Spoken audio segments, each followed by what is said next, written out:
की 3 कन्याएं थीं। देवहूति ब्याही गई महाराज कर्दम के लिए। इसके बाद में प्रसूति दक्ष प्रजापति को ब्याही गई। और जो अकुति नाम की कन्या है वो भी जाकर के रुचि प्रजापति को ब्याही गई, जिनके यहाँ यज्ञ भगवान हुए, पुत्र के रूप में आए, दक्षिणा नाम की जिनकी पत्नी। इसके बाद में पहले कन्याओं का वंश वर्णन किया, इसके बाद में पुत्रों का सबसे पहले उत्तानपाद का उन्होंने वर्णन किया। प्रियावृतोत्तानपादौ शत्रुपाते सुतौ वसुदेवस्य कल्या दक्षायाम जागृता स्थितौ। उन्होंने कहा कि उत्तानपाद जो राजा हैं उनके 2 रानियां थी, अकुति। उनकी जो पत्नी है सुनीति और सुरुचि। सुनीति माने अच्छी नीति और सुरुचि माने जो हमारी इच्छा हो। सुरुचि का पुत्र उत्तम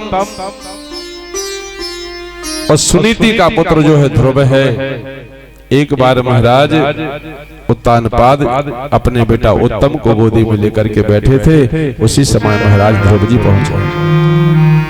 ध्रुव जी ने कहा कि पिताजी हमें भी आपकी गोद में ले लो। लेकिन वहां पर विमाता बैठी हुई थी सुरुचि। सुरुचि ने कहा कि ध्रुव यदि तुम राजा की गोद में बैठना चाहते हो, पिता की गोद में बैठना चाहते हो, तो पहले जाकर के तपस्या करो और तपस्या करने के बाद में जब भगवान प्रसन्न हो जाए तो उनसे मांगना कि हमारा जन्म सुरुचि की कूख से हो। इसके बाद में लेकिन ध्रुव ने विचार किया कि माँ तो सौतेली है लेकिन हमारा पिता सौतेला नहीं। लेकिन राजा अपनी पत्नी के इतने अधीनस्थ थे कि राजा ने अपने बेटा से रोता रहा, ध्रुव खड़ा खड़ा, लेकिन कुछ नहीं कह सके।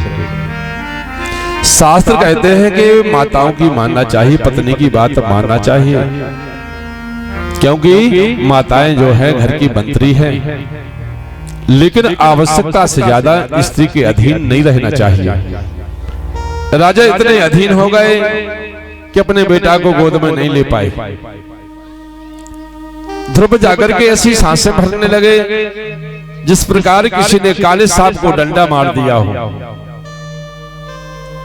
माँ सुनीति ने कहा कि बेटा बात क्या है? बोले बताओ माँ, हम जो हैं क्या हम राजा के बेटा नहीं हैं? हम इनके बेटा नहीं हैं। बोले उत्तम को गोदी में लिए बैठे हैं और हमारे लिए मना कर दिया, माँ ने ऐसा ऐसा वचन बोला है। सुनीति जैसी माँ हो। शास्त्र कहते हैं कि दुःशील मातृ दोषेनो पितृदोषेन मूर्खता कार्पण्यम वंश दोषेनो आत्म दोषात् दरिद्रता। यदि माता की पुत्र पर संतान पर कमी रह जाए तो संतान चरित्रहीन हो जाती है। दुःशील मातृ दोषेनो, उसमें माता का दोष यदि संतान चरित्रहीन हो जाए तो। पितृदोषेन मूर्खता, यदि पिताजी की संतान पर कमी रह जाए वह संतान मूर्ख हो जाती है।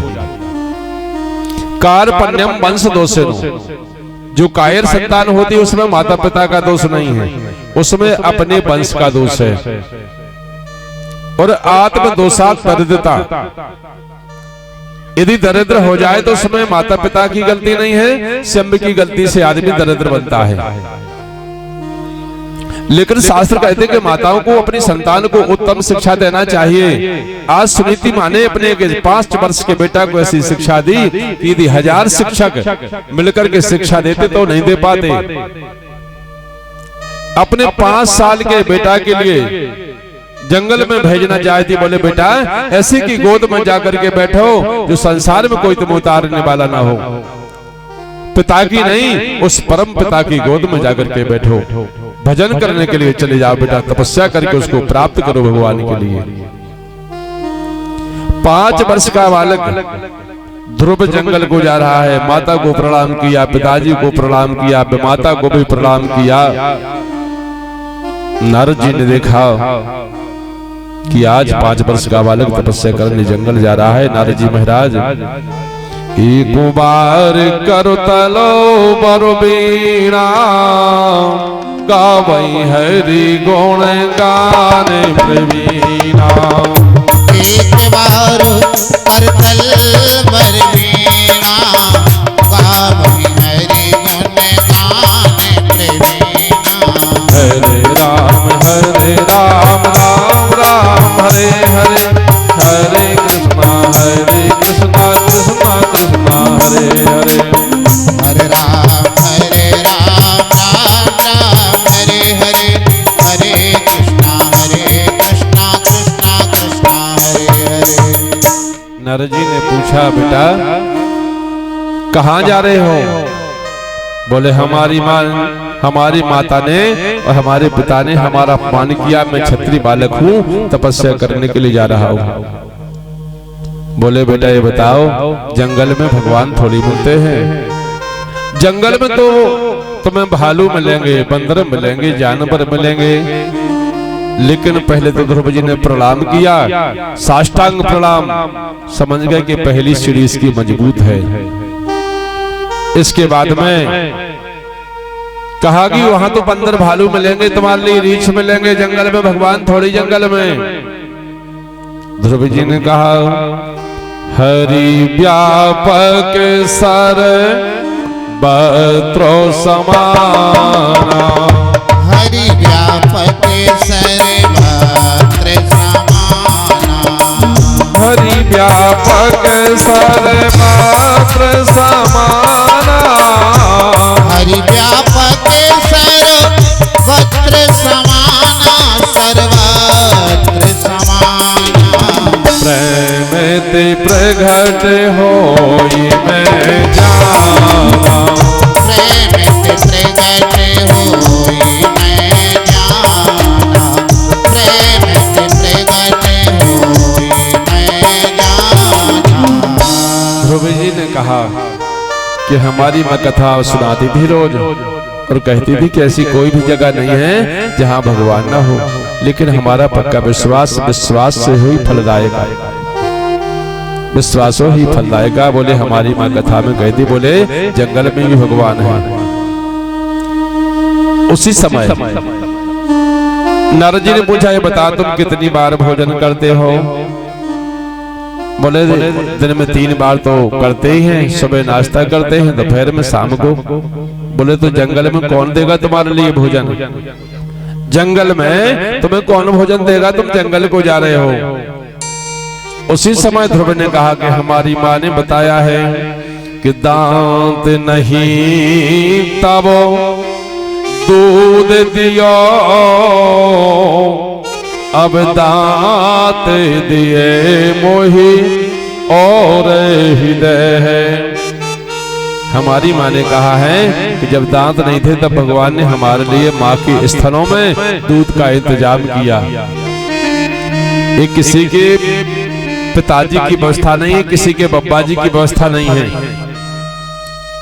भगवान जब बच्चा उदर में होता है, एक दिन पहले माँ के स्तनों में दूध नहीं होता है, लेकिन जिस प्रकार बच्चा धरती पर गिरता है, माँ के स्तनों में दूध प्रवाह हो जाता है। ये किसी के पापा की बदौलत नहीं है, किसी के दादाजी आजे बब्बा की व्यवस्था नहीं है, ये भगवान गोविंद की व्यवस्था है। इतना ध्यान है कि तुम्हारे जाने के पहले दूध का इंतजाम करते कि जाकर के दूध पिएगा। और इसके बाद में जब दूध से पेट नहीं भरता है, उस समय भगवान छोटे छोटे दान देता है। जानता है कि इसका दूध से पेट नहीं भरेगा, कि किसी के पापा बत्ती नहीं लगवाते हैं, किसी के बब्बा जी बत्ती नहीं लगवाते हैं। भगवान जानते कि चॉकलेट खाएगा, नमकीन बिस्कुट खाएगा, इसलिए छोटे छोटे दूध के दान देते हैं उसके लिए। ये भगवान की कृपा है। और जब जानते कि अब चॉकलेट में काम नहीं चलेगा, बिस्कुटों में काम नहीं चलेगा, कहता कि बेटा हमारे दांत वापस करो, और वो दांत वापस लेता है। इसके बाद में मजबूत दांत फिर से हमें देता है। कहते कि दूध के दांत टूट रहे हैं, भगवान वापस लेता है। और 50 के बाद में ये भगवान की व्यवस्था है कि दूध के दांत करने के बाद में बच्चे के फिर से दांत जम जाते हैं, लेकिन 50 के बाद में दांत टूटे फिर नहीं जमे। 80 साल तक जिए, 40 साल हो जाए, लेकिन दांत की खील नहीं दिखा सके कहूं मसूड़े में से। क्योंकि इसलिए दांत लेने लगता है। भगवान जानते हैं कि पहले तो हमने तुम्हें 2-2 बार दांत दिए, लेकिन अब 50-60 के बाद में लीवर कमजोर हो जाएगा, और लीवर कमजोर हो जाएगा, इसलिए दांत लेने का मतलब कि दलिया खिचड़ी खाने के लायक बचे हो, पापड़ की शौक खत्म कर दो, गरिष्ठ चीजें खाना बंद कर दो, क्योंकि खा तो दांत होगे तो चबा तो लोगे, लेकिन लीवर नहीं पचा पाएगा। दांत नहीं तब दूध दिए, अब दांत दिए कछु और भी दे। बोले हमारी माँ ने बताया है कि वो तो व्यवस्था करता है, लेकिन आज नारद जी ने विचार किया कि इसकी निष्ठा पक्की है। बोले बेटा तुमने दीक्षा ले ली, गुरु कौन है तुम्हारा? उन्होंने कहा अभी हमने कोई दीक्षा नहीं ली है। नारद जी के मन में विचार आया कि आज योग शिष्य मिल गया है। क्यों? कि गुरु बिन भाव निधि तरई न कोई, गुरु बिन भाव निधि तरई न कोई, गुरु बिन भाव निधि तरई न कोई, गुरु बिन भाव निधि तरई न कोई, जो विराज शंकर समय होई, जो विराज शंकर समय होई, जो विराज शंकर समय होई। योग शिष्य मिला है, और जब योग शिष्य मिल जाता है तो अपने गुरु को भी बड़ी प्रसन्नता होती है।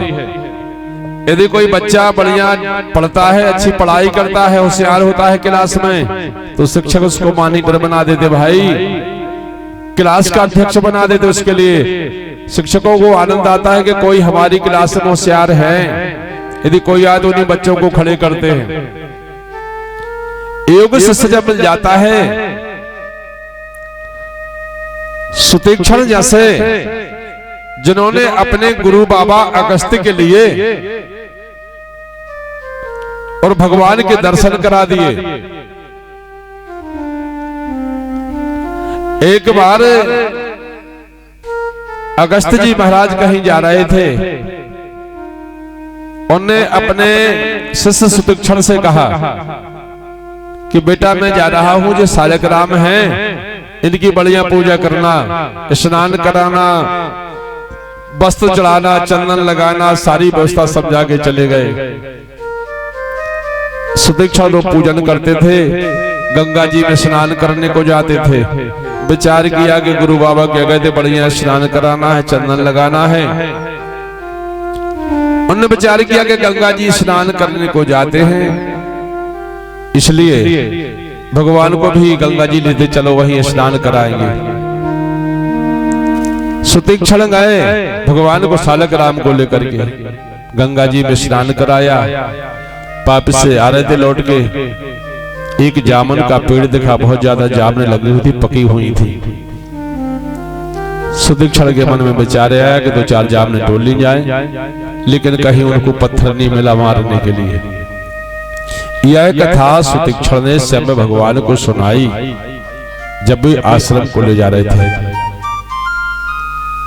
उसी समय बोले हमने उन सालग्राम को जामुन में दे मारा, पत्थर नहीं मिला तो सालग्राम को मार दिया, लेकिन जामुन तो गिर गई, लेकिन वो सालग्राम नहीं मिले। ढूंढ ढूंढ परेशान हो गए। इसके बाद उन्होंने एक बड़ी सी जामुन लेकर के सिंहासन में रख दी, वैसे ही काले कलर के थे सालग्राम, जाकर के रख दिए। जब गुरु बाबा आए बोले करारविंदेन पादारविंदम मुखारविंदम विनिवेशयन्तम बटस्य पत्रस्फुटे शयानम बालमुकुंदम मनसा स्मरामि। स्मरण करते हुए जैसे ही जामुन के लिए हाथ से धोने लगे, उसी समय गुठली निकल आई जामुन की। गुठली आ गई, बोले सुतीक्षण यहाँ आओ, सुतीक्षण यहाँ आओ। बोले हमारे भगवान कहाँ हैं? बोले पुनी पुनी चंदन पुनी पुनी पानी। कोई ठाकुर सड़ गए हम का जाने कि गुरु बाबा तुम कह गए थे कि जल चढ़ जो चंदन लगन जो, अब तुम्हारे भगवान सड़ गए तो हम क्या करें। कहले तुमने हमारे जब तक भगवान नहीं मिले तुम्हारे लिए तुम हमारे पास में नहीं आना, भगवान ढूंढ के